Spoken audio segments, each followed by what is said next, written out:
Hi friends, അസ്സലാമലൈക്കും. എൻ്റെ പുതിയൊരു വീഡിയോയിലേക്ക്, എൻ്റെ ഫസ്റ്റ് വീഡിയോ ആണ് യൂട്യൂബിലിത്. ഇതിലേക്ക് ലോങ് വീഡിയോ, അതിലേക്ക് എല്ലാവർക്കും സ്വാഗതം. ആരെങ്കിലും എൻ്റെ വീഡിയോ കാണുന്നുണ്ടെങ്കിൽ ലൈക്ക് ചെയ്യുക, കമൻറ്റ് ചെയ്യുക, ഷെയർ ചെയ്യുക, സബ്സ്ക്രൈബ് ചെയ്യുക. ഇഷ്ടപ്പെട്ടിട്ടില്ല എന്തെങ്കിലും ഡിസ്ലൈക്കും ചെയ്യാം.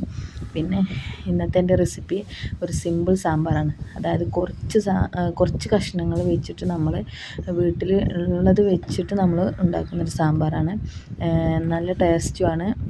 അധികം സാധനങ്ങളൊന്നും വേണ്ട. അതിന് വേണ്ടിയിട്ട് ഞാൻ ആദ്യം പരിപ്പ് കഴുകി കുതിർത്തിട്ട് കുക്കറിലേക്ക് ഇട്ടിട്ടുണ്ട്. അത് ഞാനൊരു അരമണിക്കൂർ കുതിർത്തിട്ടുണ്ട്. എന്നിട്ടാണ് കുക്കറിലേക്ക് ഇടുന്നത്. പിന്നെ ക്യാരറ്റും കോവയ്ക്കയും കിഴങ്ങും അത് മാത്രമേ അതും പിന്നെ ഉള്ളി, തക്കാളി, വെളുത്തുള്ളി ഒരു 3 അല്ലി എടുത്തിട്ടുണ്ട്. പിന്നെ ഉള്ളിയും തക്കാളിയാണ് ഇടുന്നത്. ഇത് മാത്രമേ ഞാൻ കഷ്ണമായിട്ട് ഉപയോഗിക്കുന്നുള്ളൂ. വേറെ ഒന്നും ഇതിൽ ആഡ് ചെയ്യണില്ല. പിന്നെ വെണ്ടയ്ക്കയും പിന്നെ മുരിങ്ങാക്കോലും ഉണ്ട്.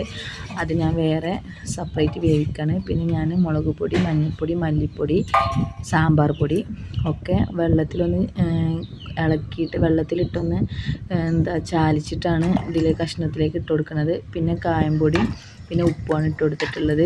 ഇനിയിപ്പോൾ ഇതിലേക്കൊന്നും ഇട്ട് കൊടുക്കുന്നില്ല. ഇനി നമ്മൾ കുക്കർ അടച്ച് വെച്ചിട്ട് ഞാനിതിപ്പോൾ ഒരു 4 വിസിലിട്ടിട്ടുണ്ട്. 4 വിസിൽ ടോട്ടൽ ഇട്ടിട്ടാണ് വേവിച്ചെടുത്തിട്ടുള്ളത്. പിന്നെ നമ്മൾ വെണ്ടയ്ക്ക ആദ്യം വറുത്തെടുത്തിട്ട് ആ ചട്ടിയിൽ പിന്നെ നമ്മൾ മുരിങ്ങാക്കോലും കൂടെ ഇട്ടിട്ട് വേവിച്ചിട്ട് ആണ് നമ്മൾ ഇത് സാമ്പാറിലേക്ക് ഇനി ഇടാൻ പോകുന്നത് ലാസ്റ്റ്. അപ്പോൾ നമ്മൾ സാമ്പാർ വെന്തിട്ടുണ്ട്, കഷ്ണം ഒക്കെ ആയിട്ടുണ്ട്. നല്ല വെന്തുടയൊന്നും ചെയ്തിട്ടില്ല. നമ്മളിപ്പോൾ പരിപ്പും, ചിലവർ പറയും പരിപ്പും കഷ്ണങ്ങളും ഒപ്പം വെച്ചിട്ടുണ്ടെങ്കിൽ ഉടഞ്ഞു പോകും. ഇവിടെ ഇപ്പം എനിക്ക് അങ്ങനെയൊന്നും സംഭവിച്ചിട്ടില്ല. ഞാൻ പരിപ്പ് നല്ലോണം കുതിർത്തിട്ടുണ്ടായിരുന്നു, ഞാൻ നേരത്തെ പറഞ്ഞിരുന്നു.